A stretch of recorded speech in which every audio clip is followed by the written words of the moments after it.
Maneko balandi ya ma mission te topesi bino merci pour la fidélité, confiance lelo. Na ngambo ya Goma, bandeko ya Goma bazali kobenga na ville morte la journée d'aujourd'hui, mercredi 13 2000 mpona kokende kokomemore oyo ezali bamort to mpe bandeko na biso bautaki kokufa na ngambo ya Goma e bandeko nyonso ya Goma bazali bongo kobenga na ville morte la journée d'aujourd'hui mpona komeka kopesa lisusu matondo mingi na bandeko na biso oyo bautaki kotika biso mokolo ya le 30 août na ngambo ya Goma oyo babomamaki na bagarde républicaine ya Félix Tshisekedi. Tobandi journée na biso ya mokolo ya lelo, mbote na bino balandi ya Ma Mission TV. Bienvenue encore une fois Mama Var aye lisusu mokolo ya lelo pour que tosolola ensemble na bino tolobaki likambo oyo ya Goma tokotika yango te, tokozala wana tokolandela yango bokolanda meme procès mokolo ya lelo tozwa na bandeko na biso ya Congo to se retrouver tout à l'heure.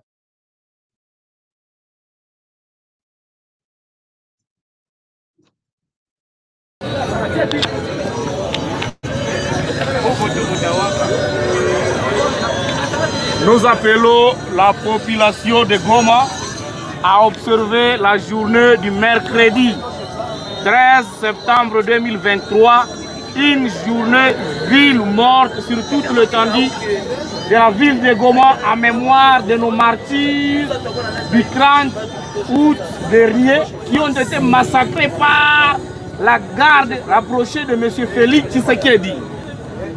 Tunaita wito wetu kwa population ya Goma ku journée ville morte, kusikuwa mtu matatoka kwake juu ya masakre ilipitikana hapa mjini ya Goma, na ilikuwa ni garde rapprochée ya Félix Tshisekedi yenjo mwenye aliautorize bandugu yetu plus ya 100 personnes kupoteza maisha. Kisha tunasema hivi kwa kuwalia kila mtu amulie kunyumba, kwani hatuwezi itika kuona gizi mwenye iko sanse kuchunga population, kuchunga raia na yenjo mwenye anaimasakre. Alafu tunaita population yote ya Goma kuunga mkono ile journée ya ville ya mercredi, kila mtu abakie nyumbani kwa. Voilà. Amis téléspectateurs de AM TV, nos amis appellent la population gomatracienne à observer la journée d'aujourd'hui en mémoire de nos frères et sœurs au Baouti Kotika Bisso Mokolo ya l'écran. Donc, vos informations et Mokolo ya Lelo, tozo ko observer Bisso Nabino parce que c'est très important pour la bande de Bisso Baouti Kotika Bisso. Mais, bande konangata moboko mona, gouvernement congolais na ngambo na bango ba kolinga kokomisa mo affaire ya oh non ben très ainsi de suite. Bolanda ka bien makambo nyonso na ebisaka bino matin lokola soir bozalaka na var parce que var ezoko rappeler bino makambo nyonso elobamaki. En fait ma mosusu eza operation eye pe na accompagnement ya makambo mosusu. Avant to banda to like video na biso, to like video soki nano osabonate osabone opandi pe video na ndeko mosusu autant mosusu akoki kolanda biso à travers Ma Mission TV. Bozali kolanda biso en direct mokolo ya lelo le 13 septembre 2023 et tozali bongo déjà montre la maboko. Tozali bongo déjà 10h heure de Kinshasa, États-Unis, Boza Ernine. France, Boza Ernine. Voilà. Il est 10h, biso ba Congolais, biso ba Congolaise, totelema. Tant on a lobby va, na lingina mema ba Congolais. Na makambo Félix et Tshisekedi aloba na biso concernant EAC. EAC, le loi, est protégé par le gouvernement congolais. Mande konanga, ezali kamoya chulo. Tobutaki koyebisa bino que Félix Tshisekedi auti ko renouveler EAC. Atalisaki biso que EAC ezali malamu. À travers beaucoup de vidéos, monaki atalisaki biso que EAC ezali malamu. Merci beaucoup na bande konanga ba congolais parce que va ezalaka ngambo côté ezalaka contribution na biso nyonso ba congolais. Bande ko bele ba benginga ba lobi mama bibi lobela likambo ba big boy calmez-vous. tokosolola yango. Mais tokosolola yango lokwa bato nyonso. C'est ça l'avantage avec ma mission team. Biso tokoya kobeta esaponge onge ezalaki mokolo moko faci beton boye tout ça non. Nous ici nous commentons avec les images. Toi le roi mubenga te o ayaka tongo midi pourquoi aye kobetela bino lisolo aye libino ba commentaire na ye propre sans vidéo. Na ba titre à lokuta na moni auti ko tia titre moko kuna o bakangi Olive Lembe o bakangi maman Sifa. Donc comment la bato Félix et Tshisekedi ils n'ont pas d'information. Moment où bati jour il y a ba élection olé a koye la biso makambo nini Félix et Tshisekedi a sali il continue avec de fake news. Mubenga et vos apaisements.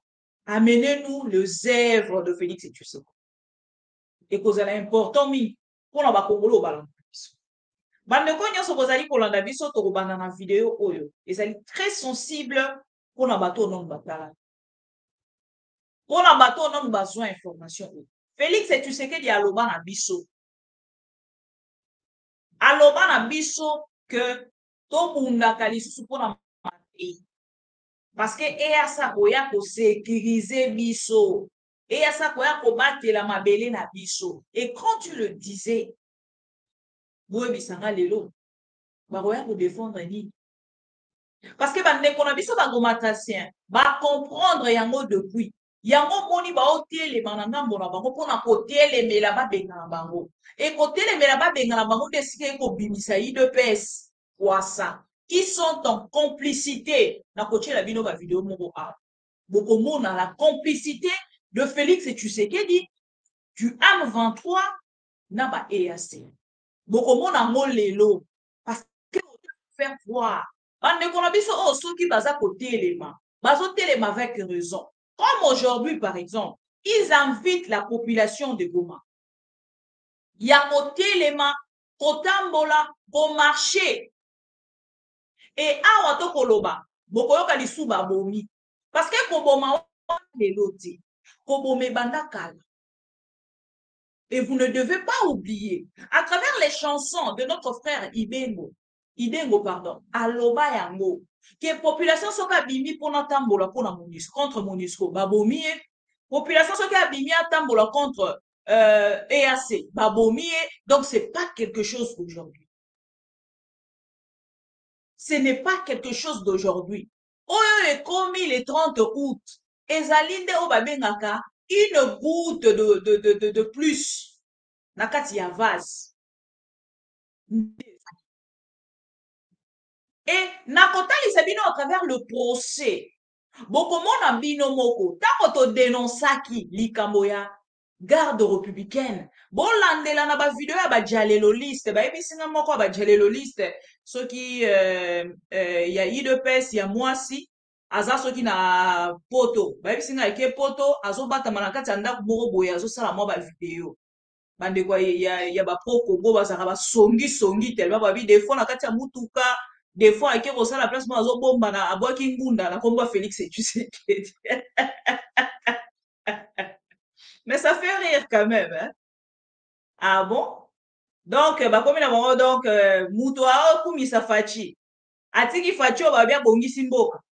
Ake na poto. Azo bata makata mama bibi tala vidéo moko na tindeli oromona pena ke biso tozaka na poto toyebi mituka poto. Bande konanga. Donc Moutoa kumisa ka Félix. A moment tozolo babe ba okene na ba élection. Ayo boka ngunda na Allemagne.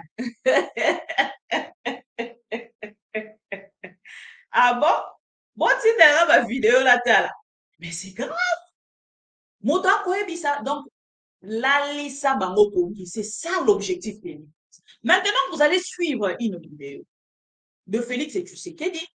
Na meki ko réunir quelques vidéos pour que bo fongola mitubo e banque. Makambo bato ba kolinga koebisa biso contre bande ko na biso bazali ko. Chez boko mona ba vidéo ebele. C'est bien. Donc, on va dans la vidéo où il y a Félix et Tshisekedi. Ça ne sert à rien de vous battre pour des morceaux de terre, alors que c'est l'East African Communauté qui deviendra notre pays, en fait. Donc, chers compatriotes, veuillez vraiment continuez à suivre la voie de la raison comme vous avez commencé. Ne vous méfiez pas de moi, ne vous méfiez pas du gouvernement, parce que nous ne sommes pas là pour vous faire du tort. Voilà. Félix Tshisekedi a dit, ne vous battez plus. Bon, son dans le but plus n'est exagéré, mais il a dit, ne vous battez pas. Ça ne sert à rien. Ça ne sert à plus à rien.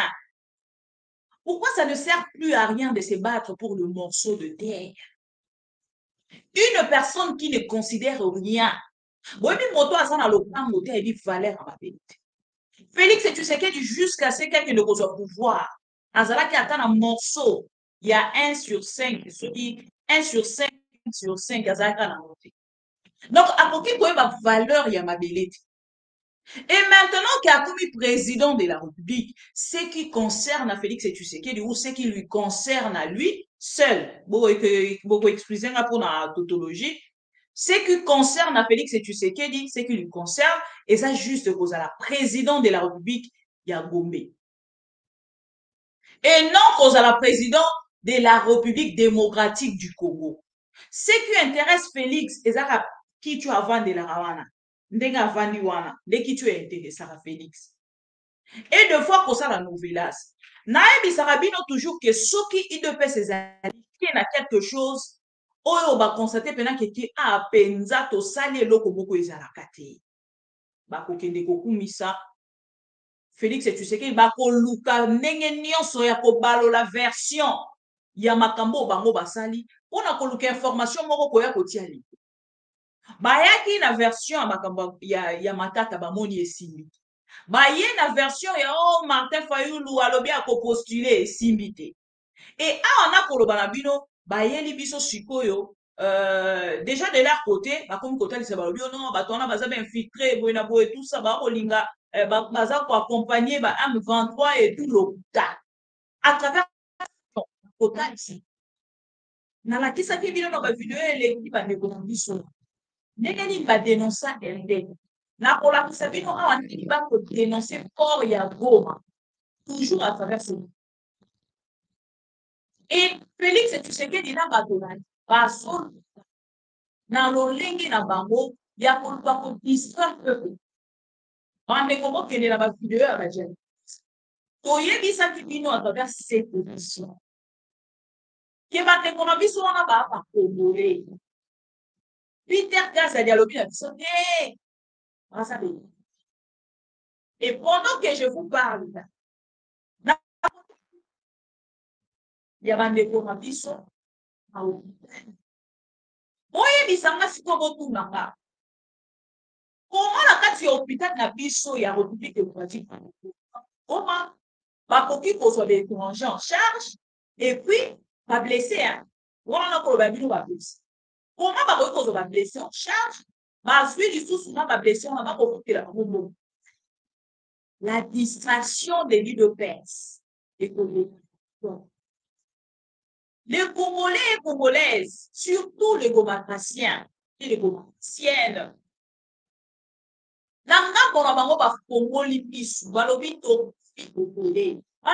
ça fait 30 ans.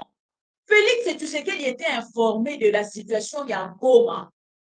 Preuve, à Télémana Vital Kamil et Balobi, et tant qu'on va qu'on soit, voir, bakotia kije na nord-kivu bakosilisa ekomaki lokola bouc émissaire ekomaki lokola mpona bango ya kolekela mpona kozwa te kokongole surtout ya bapepesi elelo te bakomi na pouvoir bakomisi bakongole wana baétranger lelo biso nyonso tokoma kodenonse Félix on accepte ça.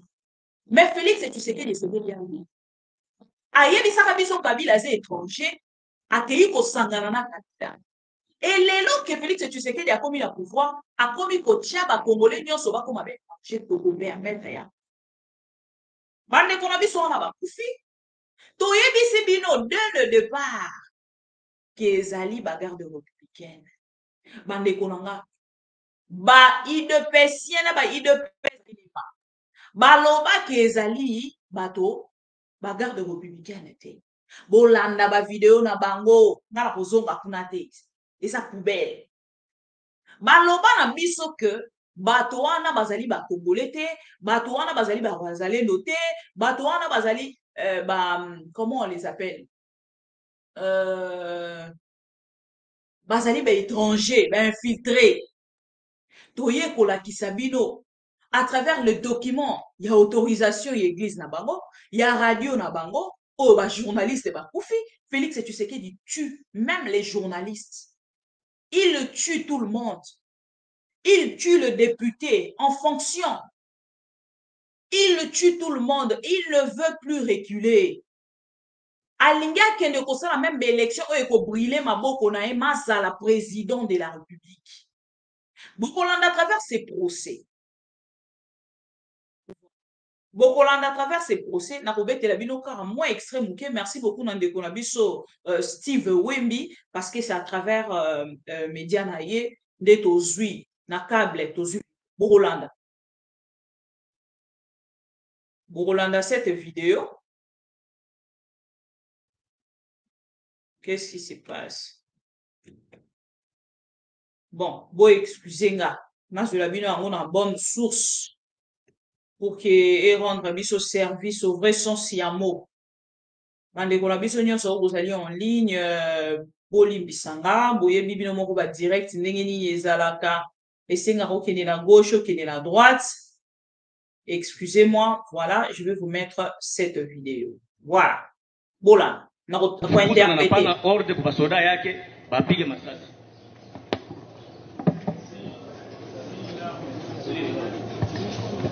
S'il a rejeté l'offre de comparaître sous l'anonymat, c'est pour qu'il affronte les prévenus en face. Il avait dit dès le départ qu'il ne dira que la vérité et toute la vérité, rien que la vérité. Il dit, après les avoir désarmés, il a ordonné aux militaires de tirer. Voilà. On a tout début, hein, donc il a eza procès ko le kana Swahili. Ah, on a kati ya procès. Na kotie la bino intégralité peut-être un peu plus tard. Ah, on a kati ya procès. Bazotali ba garde républicaine, l'autre militaire a kotali salobi a pesi mokonzi armée. Il y a garde républicaine, unité spéciale présidentielle. Ba pesi mitino mokonzi ya armée. Il y a mokonzi ya garde républicaine. Goma a pesi ya Nord Kivu a pesi ordre à lobi ba beta masasi. Procès au Bokolanda ngo bomona pena ke Félix Tshisekedi est consort bazolinga ba. Et ici maintenant ce que vous devez savoir, le monsieur aussi ya mokonzi ya garde républicaine ba ko sacrifier. Il semble que azalaki na Kabila et maintenant qu'azali na Félix Tshisekedi tango charge ya makambo eye Félix Tshisekedi akoki ko mema charge ye morote ko mema charge ye moko akoki angote et maintenant à l'obi non.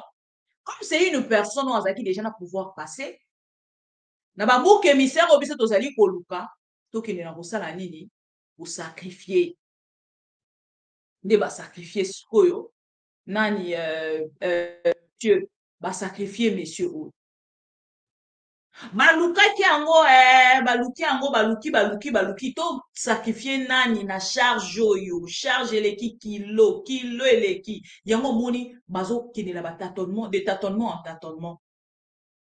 Mokolo ya liboso Peter Kazadi alobi ma mosusu, mokolo ya mibala alobi ma mosusu, mokolo pe bazozonga alobi ma mosusu. Dans loko aka Félix moto moko alobaka na nga un ami aza na Canada alobaka mama pipi nga natanga classe mulai te mena na dollar siko dollar na nga nazwa yango natia bato nyonso bato mayele bana sima na nga. Donc dollar na nga ezalaka na musala na yango eza kofuta bato mayele nyonso ba travailler. Mais Félix Tshisekedi aujourd'hui a des dollars.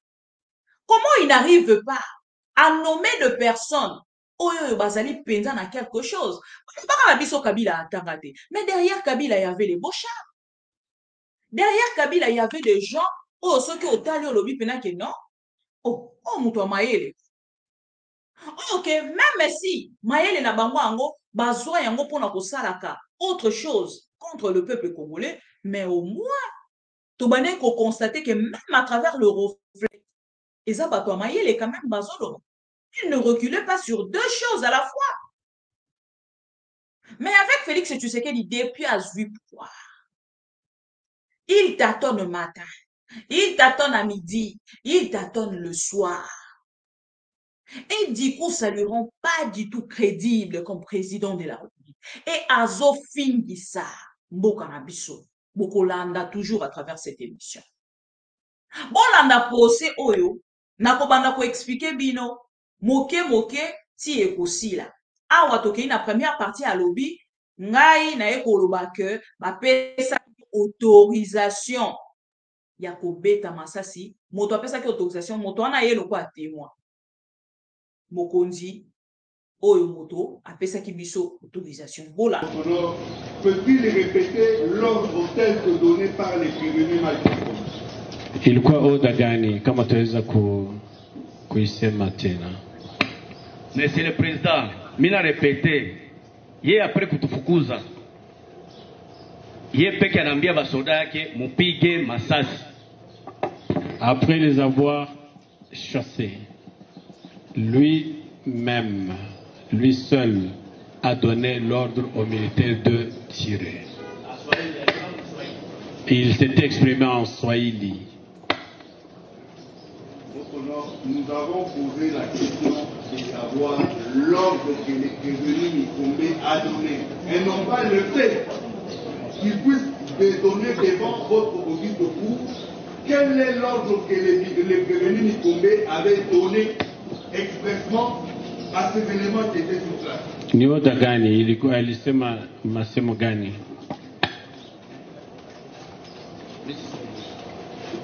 Banataka basikie ni masemo gani, ni maneno gani ilitoka mkino ya ilikuwa namna gani? Monsieur le Président, tuko naye hapa karibu. Ya sema mkiswahili mimi na répéter mupige masasi. Tuko naye hapa kuna mupige masasi, ça veut dire tirer. Votre honneur, le prévenu, les témoins 02 a déclaré à l'audience du samedi que le prévenu Mikombe les avait chassés et il leur a tourné les dos, il a commencé à se diriger vers son véhicule. Peut-il confirmer ses propres déclarations? Samedi ulisema ya kwamba kisha kuwafukuza Prevenu Mikombe akageuka akaanza kuelekea fasi ilikuwa gari yake. Utaweza kuhakikisha au hapana? Monsieur le Président, mimi nilisema ile samedi après kutufukuza masasi kianza piga. Mtu mwe alimutosha, bali mutosha. Kuko mtu malikia anamwambia niliona mouvement moya bana. Kumutosha mwambia kuko mtu mwe alimuinteresaka. Ginzi basoda wameshafaka fujo baliona deja vitu vinafanyika. Akimkosea aende ikale mugari. Vile amedonné maorde aende ikale mugari. Voilà. Toi, ces militaires à kotalisa que mokonzi ya garde républicaine. Il y a même un militaire aïe koyebisa ya lobi mokonzi tokoki kobeta masasi. Ya lobi yo zana ba ordre ya opesa ngate. Parce qu'elle suit déjà ba ordre. Depuis présidence de la République, ba pesi mot d'ordre ba lobi beta bango masasi. Alobi na motono zana ordre ya kopesa ngate na ordre utaka likolo. Bobeta bango masasi. Alobi même na moto ayeki kosala ye remarque wana. Alobi na ye kende kovanda na motuka. Tu n'as plus le droit. Poussa na awa pembeni nanga pour que oloba ozolo. Bande ko tango to koyebisa bino ke to sala différence na bato babeti masasi oto bengi unité spéciale oya présidence. Bon ça la différence entre unité spéciale wana na FARDC, s'il vous plaît. FARDC avandi na bandeko na biso wana na 30 ans depuis babanda kobundisa Congo avant Félix Tshisekedi ayelela biso EAC batikala kobeta bango masasi. Natalisaki bino à travers cette émission mokolo ya marche contre EAC. La vidéo ekoki kozala toujours wana. Attitude ya gouverneur militaire au pas ali sacrifié pour l'instant. Bon, pas sacrifié parce que na monier déjà azakuna azo tambola na e normalement, mahamonia so yesalima normalement. Na monier azo salima na e. Soki botali attitude ya gouverneur awa. Boko constater que ande koya kosolola na peuple. Azo yebisa bango alobi non bokoki kosala ndenge wana te toyebi ke boza d'accord te makambo bozo réclamer boza na ba droit na bino metala bosala boyete bokangi nzela bofungola nzela autant mosusu pe munguna koki koya embuscade tout ça abane kosola na peuple. Mais tango Félix Tshisekedi apesi mot d'ordre que bato bakobima e banda kozala ba garde républicaine ceux qui ba kobundisa EAC na ONU. C'est à ce moment-là né bomoni sikoyo bato ya garde républicaine ba soldat na biso ya garde républicaine ne bango ba eko bima et bango ba bimi directement na mot d'ordre et tant biso to yebisa bino ke to ya na mensonge to yebisa ki bino yango pona zo betela bana Goma ande ko betela bana Goma maboko. Parce que votre intelligence est démontrer la suffisance du pouvoir de Félix Tshisekedi. Pourtant, on a vu ce tokoloba, tokozala loko abato mito e kosala malamote. Mais herbino bo booster na bozoba na bango moko tala, ba bendi bango lasi. Ba tirer bango par la queue. Ba tirer bango par la queue et ba continue na kati ya mouvement wana bazongisima. Et biso to lekani. C'est ça. Toyebisaki bino kezali bosa sko différence et outi koleka na procès wana ba garde républicaine. Oh tokola kisabino ezali gouverneur de la ville même si aza incompétent mais au moins nanga monaye to mona kazaki ko solola na peuple. Ce n'était pas pareil. Ce n'était pas pareil. Et awa sikoyo eloko tokolinga kolakisa ba congolais boyoka na gouverneur na kolobana ye azoloba ke toza. Je ne sais pas si c'est la vidéo so ya c'est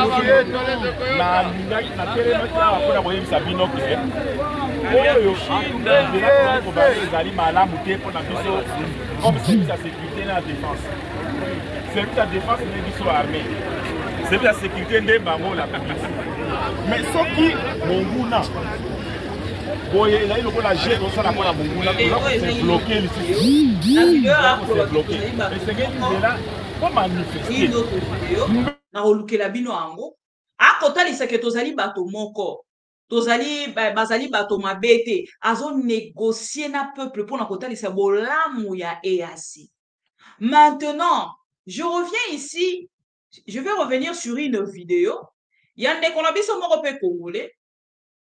Oh yena ngambo na ye. Ameka quand même ko il y a deux vidéos.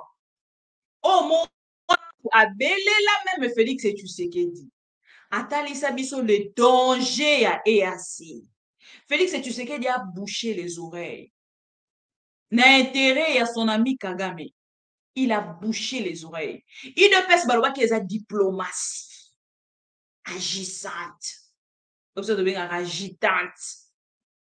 Il ne peut se babenga yango diplomatie. La vidéo est là, n'a évité ce qui est vous y êtes. Article 4. Ça, c'est le traité. Non, non, oui. Ça, c'est le traité que nous avons signé.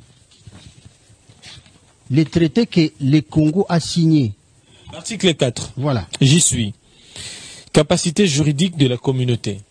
C'est ça? Oui. La communauté a la capacité à l'intérieur de chaque État membre d'une personne morale avec succession perpétuelle et a le pouvoir d'acquérir, de détenir, de gérer, de céder des terres ou d'autres propriétés, d'ester en justice et d'être poursuivi devant les tribunaux en son propre nom. Ce qui m'intéresse, c'est d'acquérir, de détenir, de gérer et de céder des terres. Okay. Est-ce que le Rwanda a des terres à céder? Le Burundi, pareil. Les Kenya. Ça, c'est les traités de la communauté de l'Afrique de l'Est. Oui, nous y avons adhéré. Nous sommes dedans. Et à un moment donné, le chef de l'État avait fait une communication pour dire que nous appartenons maintenant à cette communauté. Donc, on peut acquérir une terre d'une autre communauté. Ça nous est visé. Oui. Ça nous est visé. Gérer, céder des terres. Oui. Ce sont des probabilités. C'est là où nous en sommes aujourd'hui. Les Kenyans venus pour ça. Notre problème, j'ai dit, nous sommes en quelque sorte les conseillers occultes du chef de l'État parce que le pays nous appartient. C'est pourquoi nous faisons toutes ces recherches-là pour donner de la matière à ceux qui sont actifs et donner de la matière au chef de l'État. Peut-être qu'il n'en a pas besoin, mais moi j'ai un long parcours, un engagement politique assez conséquent où je sers le pays. J'étais dans les grands rendez-vous où on parlait des questions du Congo. Donc aujourd'hui, nous ne pouvons pas nous laisser manipuler par des petits États. Le Congo, c'est un géant de l'Afrique. Vous voyez, peut-être que vous allez approfondir la lecture, vous verrez qu'il y a des choses qui ne tiennent pas debout. Le chef de l'État va discuter, nous sommes agressés. On a pris nos terres. On a massacré plus de 12 millions de Congolais. Nous irons discuter quoi? Nous sommes occupés présentement, je ne sais pas. Voilà. Bolandi binomo. Wana ezali na français. Le papa azaki ko s'inquiéter comme un Congolais du son. Donc, un Congolais, ceux qui bakati, mon système na yezo ganga Congo. A s'inquiéter na français na ye. A pési explication sur aucun ezali danger ya République démocratique du Congo. Kokota na EAC. Il ne peut se qu'y défendre. Naza ko se rappeler ceux qui mikolo na kolobi la Rachel Kitita. Bato mosu ba koloba oh mama bibi eza po ya koma kosala na Félix et Tshisekedi te. Elle a accompagné même. Si Félix et Tshisekedi a kosala la déclaration ya toza lisusu na ça ne sert plus à rien. Ça ne sert plus à rien ya ko défendre tope ko bunda de se battre pour de morceaux de terre. Félix et Tshisekedi azala qui accompagné toujours dans ba journaliste au Barajel Kitita. Ils ont accompagné Félix et Tshisekedi dans le discours. Et tout ça même qu'on s'est rappelé pendant que vous avez eu la réunion à Bangoana, c'est elle qui nous a diffusé une vidéo, ce qui peut espionner biso, na ba communication nyo sur kolekana awa tout ça et ba yaki ko yebisa Félix et Tshisekedi akende lisusu na Nairobi te. Bazala ki wana. Et awa maintenant na kotila bino na Lingala. Une autre version, Yamakambo le monsieur a dénoncé na Lingala. Je garde très jalousement ces vidéos. Ce qui n'a pas yango pour que bon la bande qu'on a biso o baza ko marcher. So baza ko dénoncer c'est avec raison. Bande ko bozwango lokola o ba ide pes ba ko linga ko la biso te. Déjà aujourd'hui esengeli bande ko nyonso to yeba que ide pes est à la base ya o ekolika na lelo na ngambo ya S ya. Ils sont en train d'accompagner le rebelle Bokomona yango à travers une vidéo. Bolanda. Présence ya EAC na kati article. Pourquoi vous soupçonnez présence ya EAC na kati ya mboka na biso? Article 4 ya charte ya EAC et lobby boy. La communauté a la capacité à l'intérieur de chaque État membre d'une personne morale avec succession perpétuelle et a le pouvoir d'acquérir, de détenir, de gérer et de céder des terres ou d'autres propriétés, d'ester en justice et d'être poursuivi devant les tribunaux en son nom propre. Ndenge aussi to kota na kati ya communauté ya EAC. Congo a commis membre ya EAC. C'est-à-dire EAC a na capacité na pouvoir ya ko céder mabele. A ko vanda lobby, a lobby mabele ya Kiwanja et komi na Rwanda. Mabele ya Ituri to pesi yango Burundi, to pesi Uganda, to pesi Kenya. Donc wana za ko donc état monsieur ko ya na kati ya mboka. Ya kutu tango na moni basali répartition na komi déjà ko banga balobi armée Burundi a géré par exemple tel coin, Ouganda a géré Bunagana et autres. C'est-à-dire, babanda ko kota en application. Et baza même la capacité à poursuivre Congo la justice parce que si tu signes encore. Ce qui est aussi accord. Ce qui est aussi accordé. T'as ce capacité juridique, article on a intitulé la capacité juridique à la communauté. Donc, alors à pouvoir les lois à non, Bunagana, tozo pe sango pendant 3, 5, 6 mois et pas nani parce que tu commis mutumoro. Et vous allez même voir, Félix Tshisekedi dans sa discours, Mora Lobby, ça ne sert plus à rien de se discuter pour des morceaux de terre. Est-ce que les gens ont le temps d'analyser pourquoi phrase Wana? Yango Lobby était prêt, il y a coupé sa mabile. Yango biso dozo senganaye, et assez, eza dangereux, et assez, ezali bombe, c'est le moment à l'ongwa. Et puis, encore au temps bazar au lobayango, c'est-à-dire même Félix Tshisekedi soki aza isusu na bokondité. L'accord va demeurer. Non. Mais est-ce qu'il faut, quels sont les mécanismes pour quitter? Mais comment m'appelle la Kati? Il faut que ça la démarche. Parce que demande.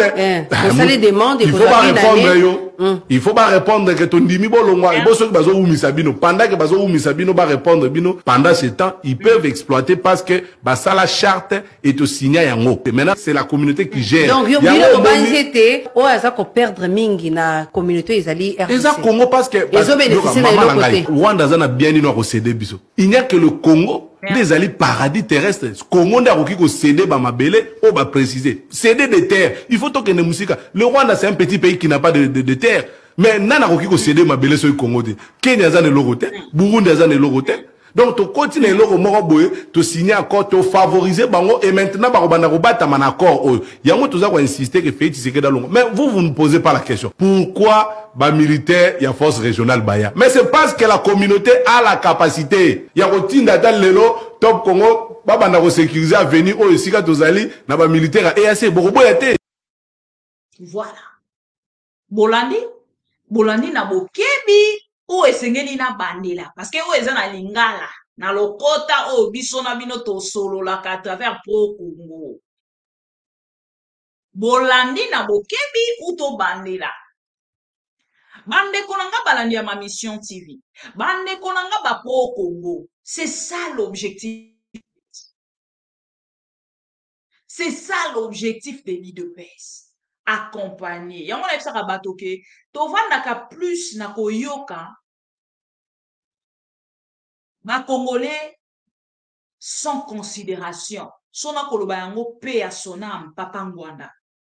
Papa Ngwanda zalaka koloba. Mwana oyo Félix tango akozwa bokonzi nda akofungola bino miso. Soki ba miso na biso nyonso efungwami. Ezaka juste parce que Félix a eu pouvoir. Si Félix a le pouvoir, t'es tant mosunga na ngena zalaka na musique. Et ça ne me gêne pas. Yakoloba qui jeté dans la musique. Et mis son engagement fongwami, tant Félix et tu sais qu'il y a eu pouvoir. N'a comme comme on a A, n'a comme on a B, n'a comme on a C. Et ça le roi ya bon moni c'est le rôle là. Hein? Lune au moni o le rôle là 0 T. Awa pena na koma komona OO AA BB CCDD ça tena mona D le roi D a shifté et voilà bolandi explication de kona biso o na lingala boyoki makambo alobi bande konanga siko boyebisa nga pa na Goma tango ba ko marcher mungu na azali nani. Là maintenant tokei na vidéo ya tango ndeko akoyebisa biso lobi boka EAC akomi ko protéger pigeon akomi ko protéger limité na riel oyo bakanga nzela ya mama Mart bakangi nzela bakomi ko protéger yango bokoka mwate lobi boka mwate soki bomoni ndenge makambo ndeko nanga akoyebisa biso garde républicaine bazali na présidence. Ce qui a lobby à mon père, peut-être que kozala moko ya ba accord. Oye signement na kati wana biso na bino toyebi te. Et koki kozala pe moko ya ba acceptation au Félix et tu sais qu'il y a acceptaki pour qu'il soit pouvoir. Et ayeba kite ki a kozala dénoncer lobby. Bolanda siko bino moko. À tous les Congolais qui nous suivent, c'est l'EAC accompagné na M23. EAC accompagné na M23. Bazo solo la na peuple congolais. Là, sur cette vidéo. EAC, oh Félix Tshisekedi a bomé là-bas congolais. EAC, oh kuna garde républicaine et bomé liba congolais. Oh et bomé là qui va congolais dernièrement. Bango yeyo ne ba ko soutenir ba M23 ba telemi ba ko en cohabitation na ba M23 à travers cette vidéo. Bolanda boyo bazo solo population accompagné na EAC. À tous les Congolais qui nous suivent à ce moment, l'armée ougandaise n'est pas venue se battre contre le M23. Comme il faut évangéliser. L'avantage y a EAC. Boyo. Ougandaise n'est pas venue se battre contre le M23. Non. Ils sont venus pour chercher la paix, afin que nous tous nous puissions chercher la paix ensemble. Et le M23, nous voulons la paix. Nous avons cédé certains espaces, là où on contrôlait, mais qu'est-ce qui se passe? Nous sommes dit avec les African Community Regional Forces. Si nous laissons les espaces, aucun FARDC peut fouler les pieds là-bas. Ni FDLR, ni Nyatura, ni Maï Maï. S'il foule les pieds, directement c'est une violation. Et en tout cas, East African Community est d'accord, c'est une violation. Et là où il y a la violation, directement, il faut réprimer la violation. Nous sommes catégoriques. Ça va? Nous sommes là pour la population. Nous sommes là pour nos citoyens. Là où nous contrôlons, les peuples dorment calmement. Ils se promènent 24 heures sur 24 heures. Et, chose grave, afin d'oublier, bon, mon vidéo. Les accouteurs vont expliquer. Le M23 va protéger la population ensemble. Naba EAC. Et il donne l'ordre. L'armée congolaise. Oh, les comme armée à communiquer. Ils allaient sous armée à rebondate. Et ici, oh, ils allaient même Sony, Bakota, les services que nous avons 40 000 éléments na formation. Maintenant, là, Bakota, les services, on a 40 000. Mais 40 000, ça fait combien de temps? Depuis Bakali, ici, biso que tozala ki liboso qui 14 000. Bakolo banabiso to komi na 40 000. Na 40 000, on a 20 000 ya rolongo là-bas qui bitumba bazate. Et na place ya kokende kobunda contre le M23, bakomi kobunda contre peuple congolais. Et tant on dekona biso Lumumba ya Goma. Ango batebele balobi ote bazali contre Félix Tshisekedi. Et lelo bakolinga kotalisa biso ke bazali be étranger. Bozana luka vidéo na ye. Ndekona biso oyo. Qui a été formé et l'autre à Liboso, pour na koloba ke Félix Tshisekedi avec son gouvernement, bakei na koboma ba Congolais à travers garde républicaine, bayi de pes ba télémaki. Lokuta, eza lokuta. Garde républicaine à bomite. Garde républicaine à bon. Siko, pour nani boke na procès contre ba garde républicaine. Ba bouke émissaire au bozui. Moi si bouke émissaire au bozui. Pour nani bokei na bango. Bozo ça la procès distraction pourquoi? Pour na rolunga kolongola image ya Félix Tshisekedi na makambo eleki lokuta. L'image de Félix Tshisekedi ekotikala na liwa ya ba Congolais à les 30. Et ce n'est pas fini. J'ai tellement de vidéos aujourd'hui, je suis heureuse. Ya koyeba kena kotali sabande kona biso ba mona. Makambo ekolekana. Eza makambo somo. Autant on va ebisaki biso ki bato wana bazali ba étranger, ba Congolais mosusu ope balandaka na bango information bien te bandimaki. Na la kisaki bino na bandeko bazalaki na marche wana et là ici na kotali sabino image ya bandeko na biso batindeli biso baza na hôpital bolanda. Na mimi zalendo tashinda. Voilà. Soki bazala ki comment ko tchaba ngona kati hôpital et puis bino moko bota l'hôpital en vrai. Et ça tente hein. Et ça ba tente, ba tcheboye, tout ça va clôturer les hôpitaux na Goma. On a besoin d'hospitalisation. Et le gouvernement congolais a même pas na soni. Non seulement peuple wana ozo salela ye lo côté tolobaka un peuple déjà meurtri. Bozui bango lisusu na ba revendication na bango ba ko sala o eza clair et net. Boko boma bango bande konanga. Topesa nzambe merci pour na ba obabiki. Et puis ba obabiki ba obetela biso ba oluka ba témoin. Témoin bango n'est-ce pas? Ba oluka ba témoin kuna. Ote ba témoin bazala. Nazo yebisa que c'est un procès à scénario. Bato ba kondimela biso te. Ba témoin ba yo ba kufaki te. Bandeko ba kufite bango nde ba témoin. Bandeko ba filmaki bango nde ba témoin, ba vrai témoin. Donc ce qui procès wana eza procès. Oye ko samba mapona komona clair ya liwa bandeko na biso ezali distraction te et segeli na bandeko na biso oyo ba bikaki. Ba blessé oyo bazalaki na kasi événement. Pour ça tolobi to sa moto oyo ndenge maman oyo ayaki ko témoigner le biso ba koloba na biso non cette dame là. Non, c'est une Rwandaise. Pour bango système na bango ya travail yango wana. Si nous prenons cette dame, je ne sais pas. Na pasa mwenye ko tunapita wanamzola. Na mwenye ile kitu na wakaiba. Sieba hapa walingia kwa manyumba yetu wakaiba. Ndio huko mama. Walingia hapa manyumba yetu wakaiba. Kwangu pale, kwangu ni parcelle ya ine kutoka hapa. Balingia kwangu wakatwala mimi na bwanangu, wakafungia wanangu kamba pale. Mimi nikaanza lalamika, Mungu Abrahamu, ututoshe hapa.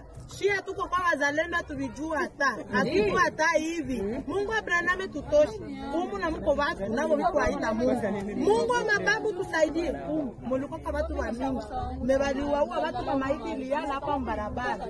Atoka bwanangu mimi wakukiaka muwa nilalamika tu sana.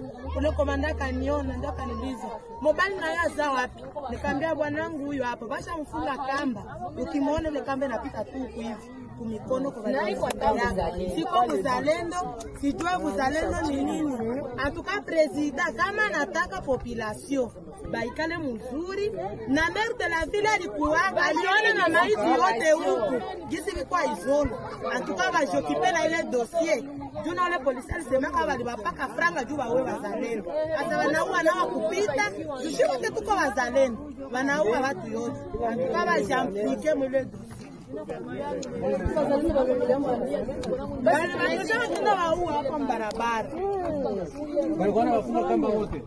bali watoshaka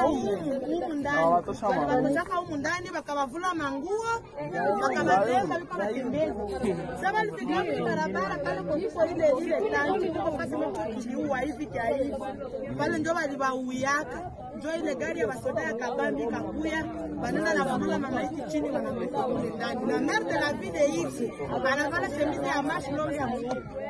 Ok, merci.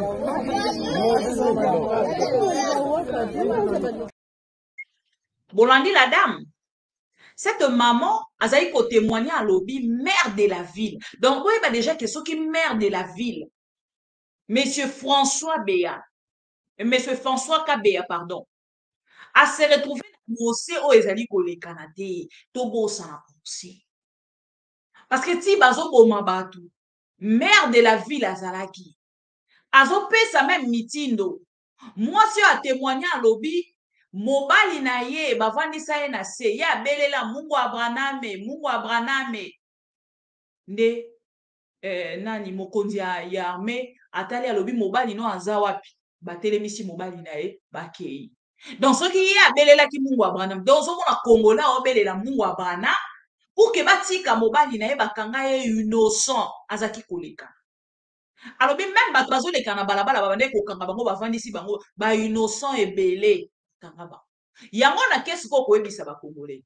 Bandeko oyo ba vive oyo ba survivant bango ne bato bazali ba témoin ya makambo eleki. Donc esengeli bazwela biso bandeko oyo ba participer wana kozomona bana hôpital Ba na hôpital, bota l'hôpital, bota bino moko. Bomoni hôpital, bomoni clôture. Tant on va se faire une gratuité à maternité. Gratuité à maternité et ça la mawapi. Na hôpital nini. Bomoni et puis bandeko ba ye kore terrain ne balobaka. Ke ba wazalendo. Ba otika te, baza ba wazalendo, ba ko continuer combat na bango ya ba wazalendo. Ba ko lakisa biso, ba problème o bazui à travers l'air, babi ba na sengo. Ya koyeba ke ba ko kende pona kozwa, ba ko gagner un jour, ba ko gagner. Oko mona même une femme. Moto moko te na kati ya hôpital awa wangani ke otenga na za wazalendo te moko te. Bango nyonso babi toza ba wazalendo. Je vais quand même vous laisser quelques minutes pour là. Zalendo tashinda. Mama, pole sana ndugu yangu wa Zalendo. Wanasimama. Mungu anawachunga sana mama. Pole sana bwana. Video. Okay. Pole sana. Uzalendo utashinda. Uzalendo ulishashinda. Ulishashinda sana. Uzalendo utashinda. Uzalendo mzee ulishashinda. Force iko. Okay. Wasuja. Uzalendo mzee. Kaliso. Okay. Kaliso bwana. Mzee Kaliso huyu tuko naye huko mukaka Tindo. Ndio na mie Mulinga. Okay. Mulinga metre kata bereka. Iko hapo. Uzalendo utashinda mama. Okay. Asema mwingine huyu haya. Uzalendo. Wamesiani nguvu ziko. Okay. Kamata na huyu. Mungu wa mababu awalinde. Alishatulinda. Asante sana. Mwisho mwingine ula kumwisho. Okay.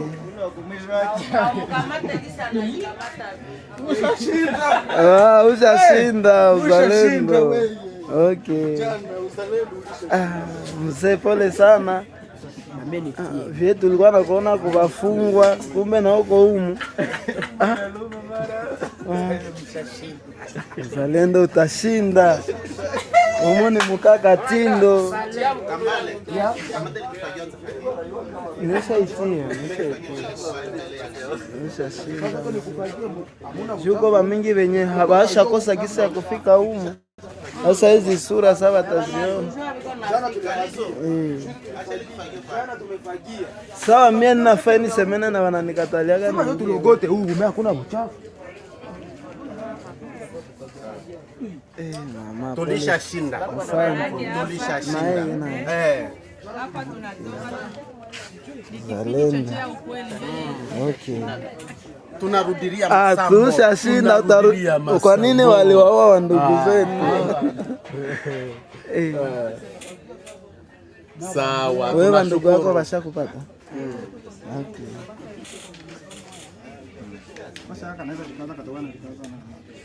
Moto ni ya Bomoni hôpital. Ngako tumamunyaso bandeko ba olobi elobi lokuti na otalaka hôpital. Bomoni hôpital.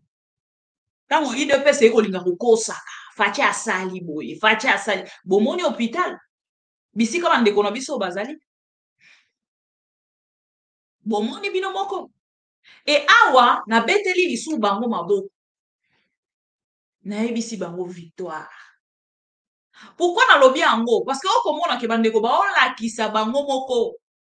Bisika ba utaki na esika ba komi, esilite. Il y a encore un témoin. Oh, pas allé dans l'hôpital. Na ebite ya allé dans l'hôpital nini?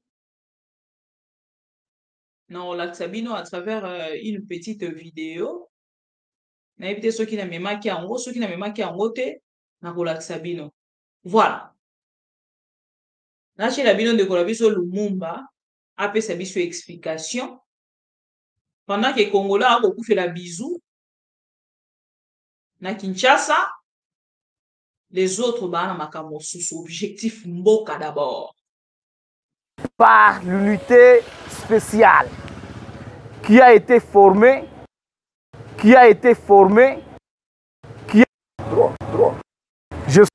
Je suis Lumumba Kambere Mouissa. ce que nous avons vécu à Goma par l'unité spéciale qui a été formée par les contributions de la population, les taxes ainsi que les impôts que nous payons. Cette même force est revenue pour nous massacrer sous l'état de siège et sous le régime de M. Félix Tshisekedi, ce qui est anormal, ce que nous ne pouvons même pas tolérer, même pas un seul jour. Et ça, c'est le carnage et le sang de plus qui a été versé ici à Ville de Goma.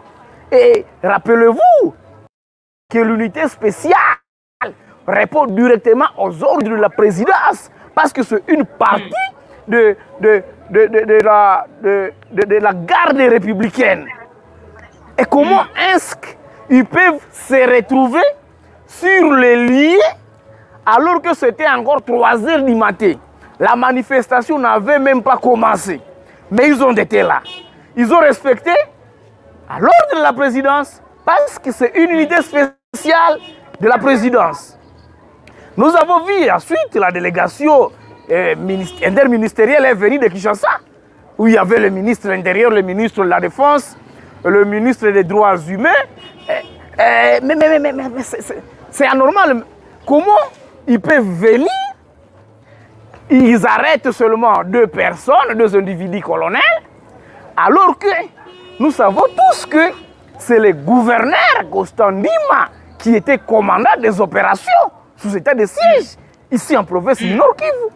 Et donc, c'est lui qui doit être arrêté en premier. C'est le maire de ville de Goma qui doit être arrêté parce que dans des vidéos, nous avons vu comment est-ce qu'il était en train de demander que l'église de Ouazalendo puisse être incendiée. Il a donné l'ordre aux policiers. Il y a des vidéos qui circulent. C'est une preuve palpable qui est là. Et donc, en arrêtant ces 2 colonels, c'est une poudre aux yeux. Monsieur Félix Tshisekedi et Monsieur Bemba veulent couvrir le gouverneur militaire Constant Ndima, parce que vous n'êtes pas sans ignorer que Monsieur Ndima a été élément du MLC. Le MLC était le mouvement de Monsieur Bemba. Ils ont travaillé ensemble, même dans les massacres des Pygmées et le Bandou, vers le Grand Nord, ainsi que l'ancienne province de l'Ituri. Ils ont été ensemble. Et donc, on veut laver M. Constant Ndima dans ces dossiers, en voulant arrêter le simple colonel. Dans l'armée, nous savons tous qu'il y a un principe sacré.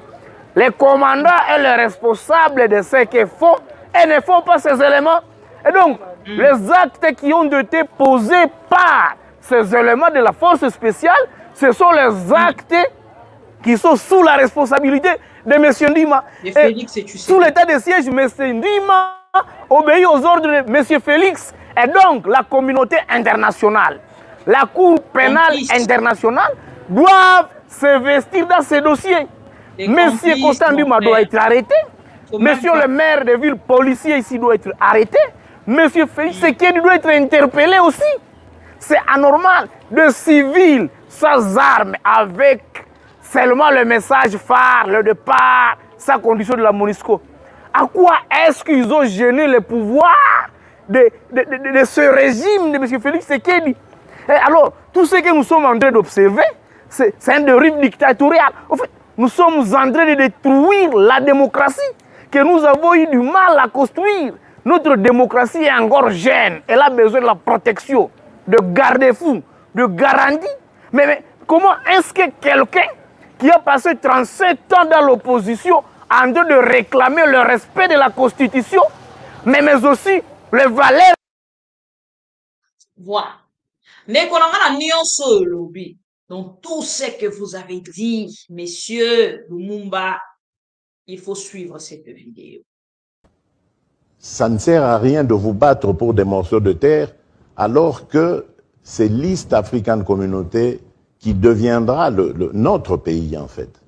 Donc, chers compatriotes, veuillez vraiment continuer à suivre la voie de la raison comme vous avez commencé. Ne vous méfiez pas de moi, ne vous méfiez pas du gouvernement, parce que nous ne sommes pas là pour vous faire du tort. Voilà. Monsieur Lumumba, je pense que vous avez suivi cette vidéo.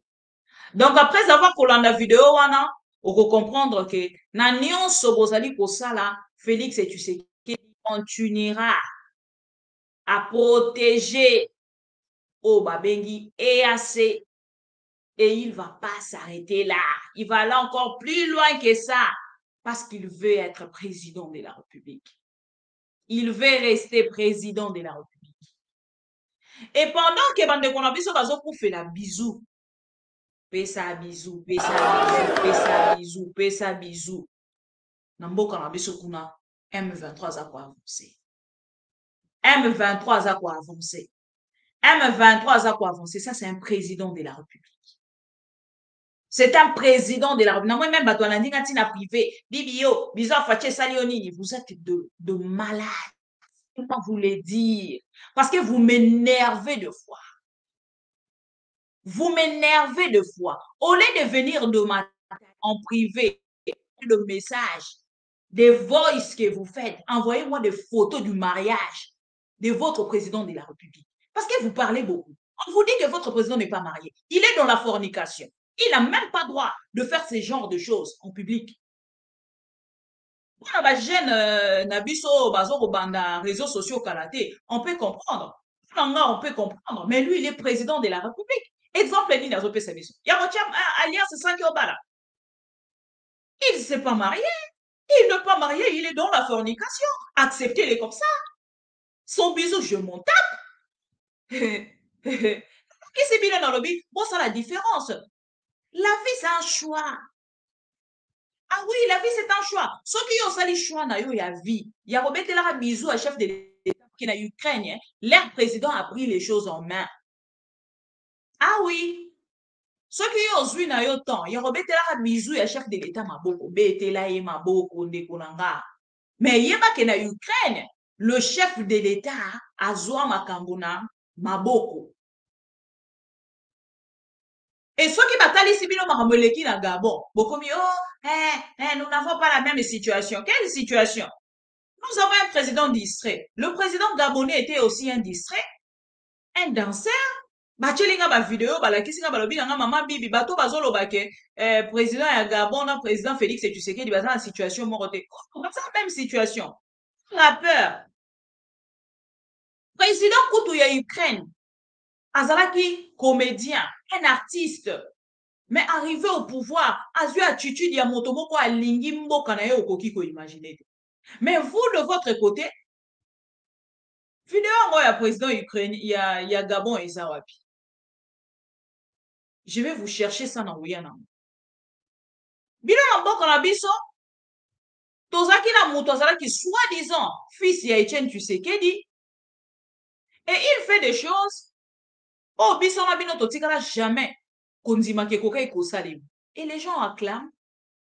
Maboko. Voilà. Je vais chercher cette vidéo. Félix Tshisekedi azo fingi samboka. Lelo soki tokomi komona ti armée mobimba. Tomona moto mama oh boko kumisela biso bisou. Alors, moi, la bisou dans le stade des martyrs. Oh, il y a stade des martyrs, tu dois comprendre. C'est une aventure d'un couple qui vivent dans la fornication. On peut comprendre. Mais, ceux qui vont le vivre sur la vie, c'est quoi? Tina armée, na bino audio. Il y a oh bandeko ya armée bazo tomboka. Sur la présence de Denise Nyakero. Ils sont infiltrés depuis. On a qu'aujourd'hui, les décisions de la République et qu'au sous libido, il y a chef de l'État. Sous les libido, il y a chef de l'État. Des décisions libidinales. Comment les lots? Nakati ya mboko na biso. Nani on dit milanga? Moto mokote. Quand on va Denise Tshisekedi. Musu tika koloba ça énerve okota makamna bino politique te na armée eza ba makamu susu omoni ba biloko ngo na oloba ke soko komi sentiment ya politique okomi loba ba biloko mususu ema yo za la master John mais de part que non ata parcours na yo olekaki na ba classe net John mais osimbaki matuza banini banini balobi cours ya renseignement renseignement eza spécialité eza cours ya musala soda. Voilà. Denis Nyakeru aza na fonction moko te na république wana na république aza na fonction moko te ni na armée babengi yango prise d'armée. John c'est un civil 140 400 Mubwabwa Aziri Mukoko Nyamanandoto civil au carré aibi ate lokote aibi prise d'armée la kisinine mais il vient faire l'intervention parce que eza makama IDPS parce que mon chef de l'état mais bon appuyer était passe the drinks basoda karabazala banda mubuto banda musa soda ngwe banda yo mona un civil Nyakero c'est un civil ayako sala na prise d'armes après ce certificat. Comment vous tolérez des choses pareilles? Vaut mieux attaquer caporal après ce certificat qu'un civil. Merci. Nyakero akata kovo Nyakero tangata phrase mo règlement militaire Nyakero commentaire dans centre d'instruction. Est-ce que yeba ta rewe ala mukora 5 heures ki mambangu? Est-ce que yeba ta likili ya zakanani aibi caporal esanen Jono yeba ta ba grade armée et banane grade nil aibi deuxième classe et banane grade nil. Mais vous tolérez des choses pareilles. République en est communine. République en est communine. Il est l'épouse du chef de l'État Atika Lakuna. Asala ba ONG social, asala ba spécial soginini, ça on lui autorise. Mais à quoi comme à niveau armé spécialisation, un cours armé, moi c'est chef de l'État. Nathan Ozo Pesawana, cours ya renseignement basali, ba généraux bazawap, maison militaire zawap, maison civile zawap, ba état-major zawap, ba brigade zawap. Même attaque commandant bateau azap, toi qui n'attends un chef peloton, même le chef d'équipe azawap. Sauf que le lobby kaka, nous sommes wana boko lobaka ke to yini béton, mais non. République a combattu un niveau haute. Mais c'est quoi ça? Merci. Merci. Donc, tant que là déjà, l'armée congolaise va réduire yango. Si na niveau ya mokonzi ya mboka tindi mwasi na ye, ake de gosa ni apé sa remettre ba diplôme, ba certificat. Bon, c'est la nini. Où est-ce que vous attendez en fait que procès ou que dynamisme? Qu'est-ce que vous attendez de votre côté dans l'Ikambo Italie, Est et la République?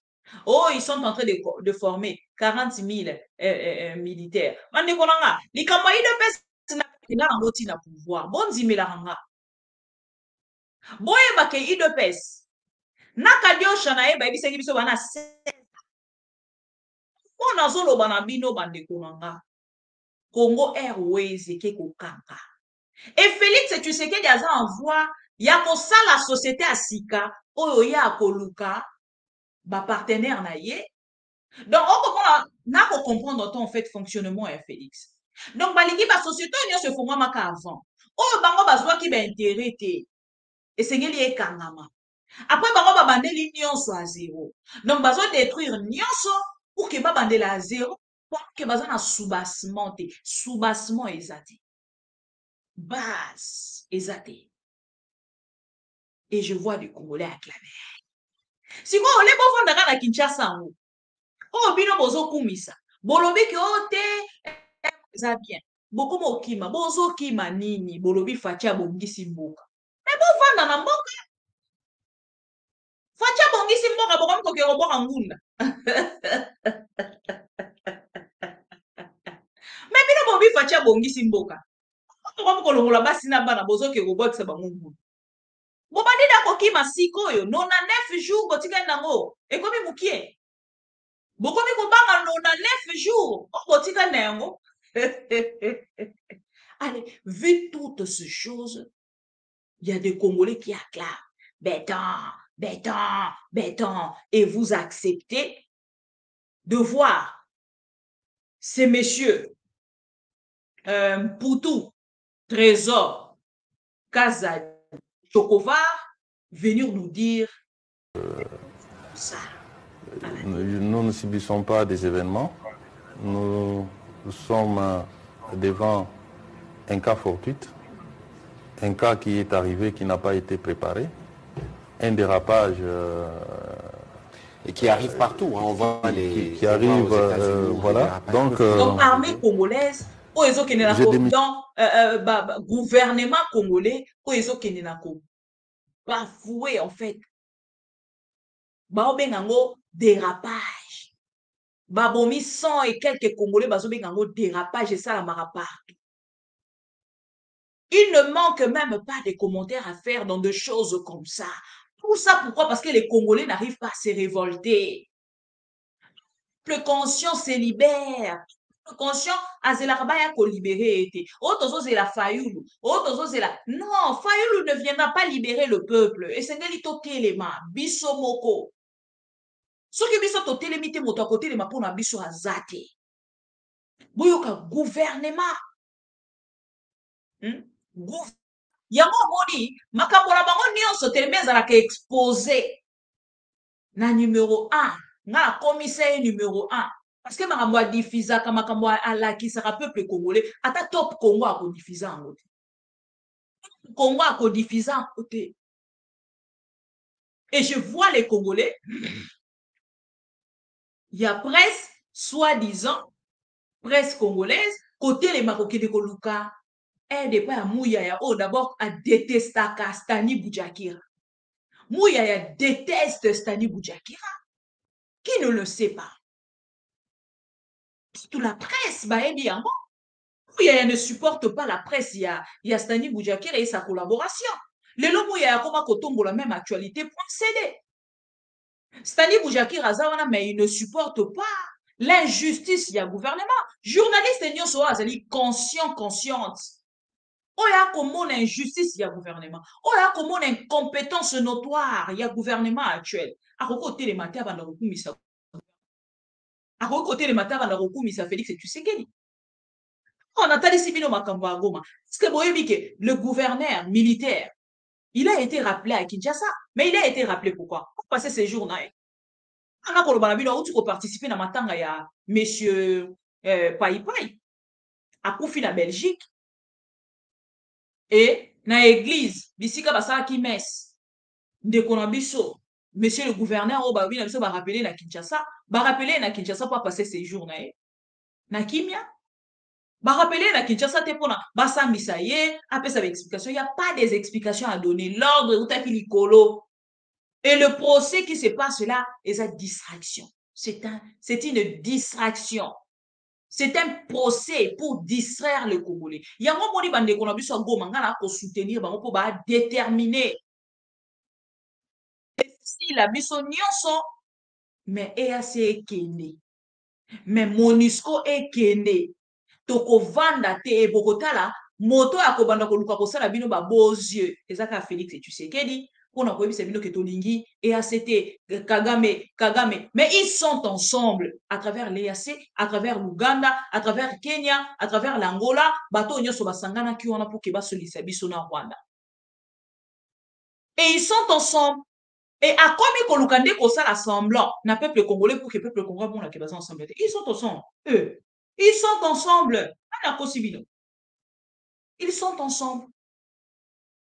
Et ce qui to sali ke batengelete bande kolanga makambo nyonso na la kisibino ya o etali EAC ya monde to ko subir to kola to la muki na tongo bakomo gérer gombe muki na tongo bakomo gérer limité to la muki na tongo to kamate na nyonso ekokomela biso ko biso to ko feli bisou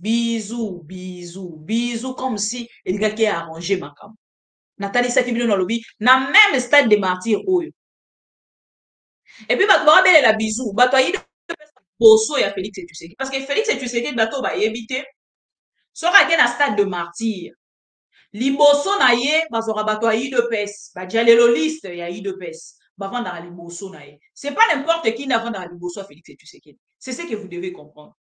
Et ceux qui botali bokomona ke vidéo oya bato bande koganga ezaka bato bazali liboso Félix et Tshisekedi. Stade Mobimba bazalaki pour Félix et Tshisekedi te. Boyebi bango ndenge bazalaka ba diffusaka ba vidéo en temps réel. Bomoni vidéo moko sika peuple a koyelela Fachi Umela 2023 ya yo bomoni.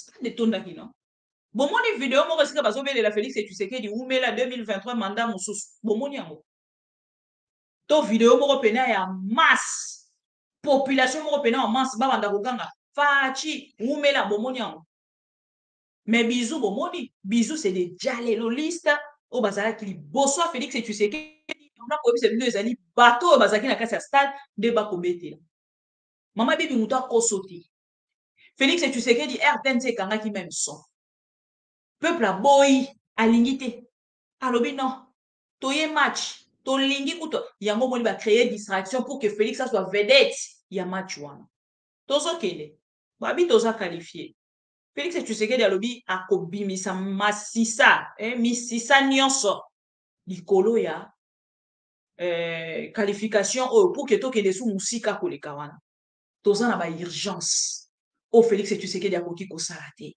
mais mpona oyo kobima awa na stade de Martyr ake kosala promesse asali même dîner pour Félix Tshisekedi so ye asepeli asali dîner ndenge basalaki francophonie bayibi mbongo koti na poche na ye babengi IGF bayebisi babileka boye komeka kosala rapport moko te ke ombongo ebungaki na francophonie loba makambo nyonso ezalaki bien ntango nayebisaka bino ke alingeti asila valeur alingeti na plus de valeur bondimelaka nga ye wana bakomi kodide ye baodirige ye baolakisa ye makambo nini ya osala et voilà Félix Tshisekedi à travers match oyo le stade de Martyr esengeli bozongaka nano na kati ya stade oyo babelela Félix balobi na ye dollar ekita ye babi o c'est les infiltrés mais ntango babengi Bizou balobi o non Faci aza amoureux na stade oyo de Martyr baloba Faci kitisa dollar ekita ye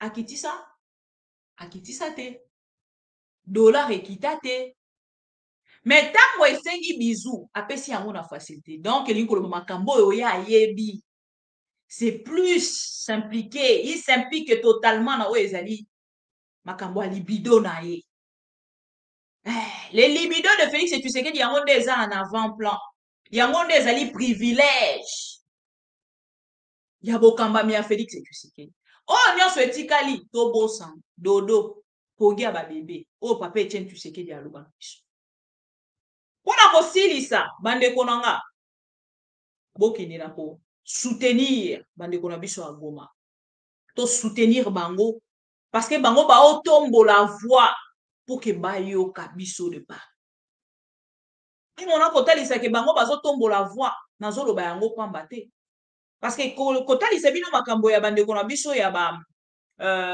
comment on les appelle bagomatracien ntango tozoloba ke baza na bahôpitaux eza aventure te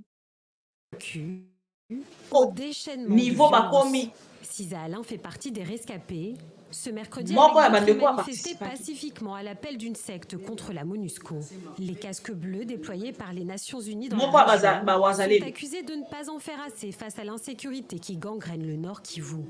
La répression militaire s'est abattue sans distinction sur le groupe selon Cisa Alain. Voilà. On n'a pas compris ce que c'était lorsque nous étions en train de descendre sur la route. Ils avaient déjà fermé toutes les entrées. Si tu sortais, on te tirait dessus.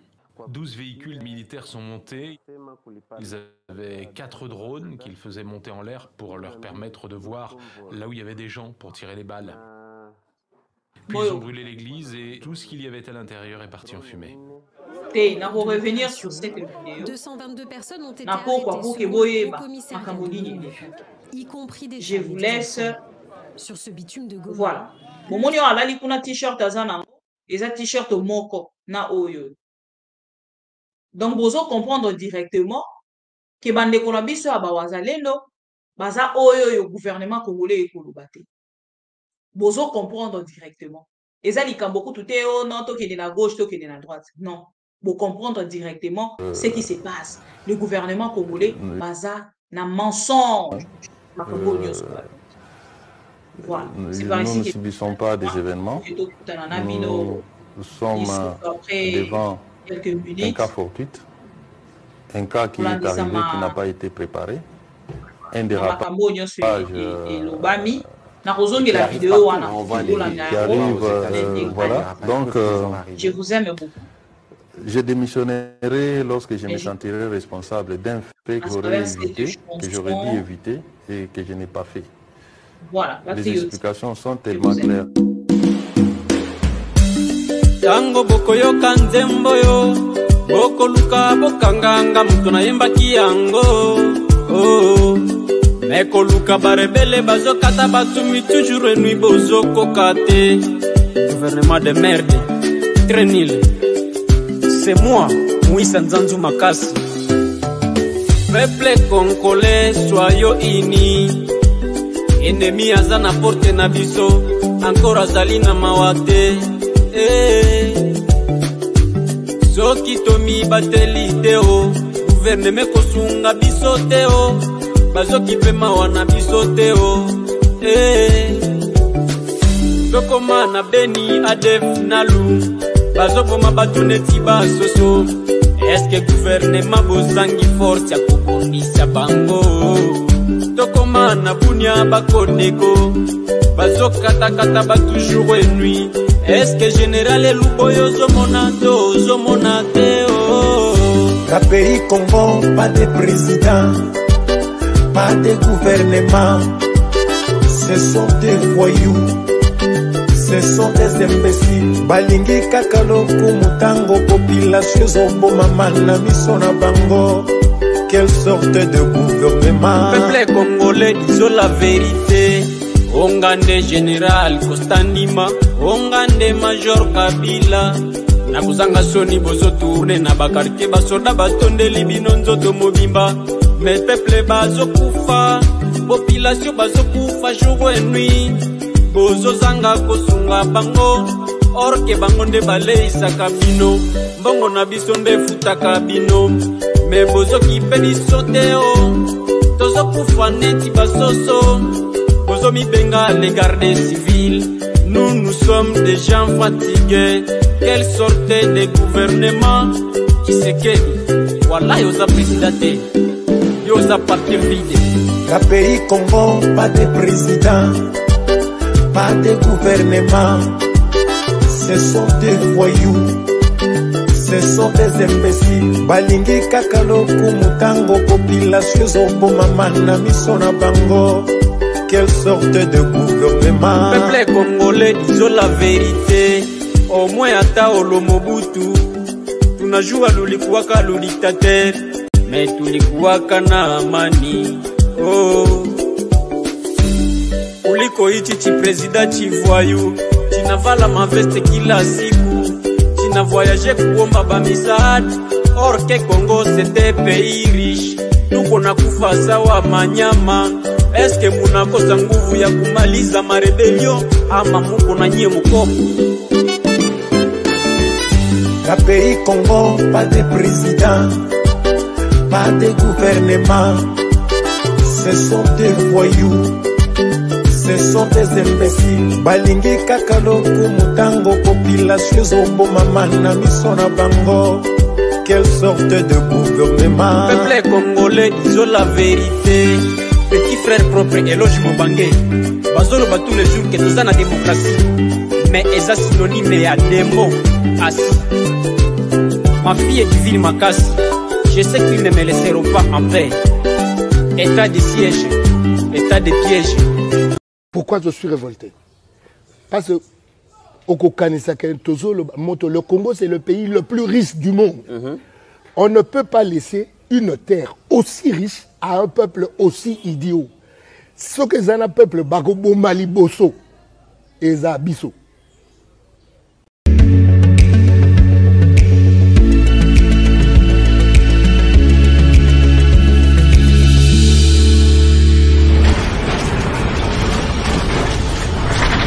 Ma mission TV, le miroir du monde.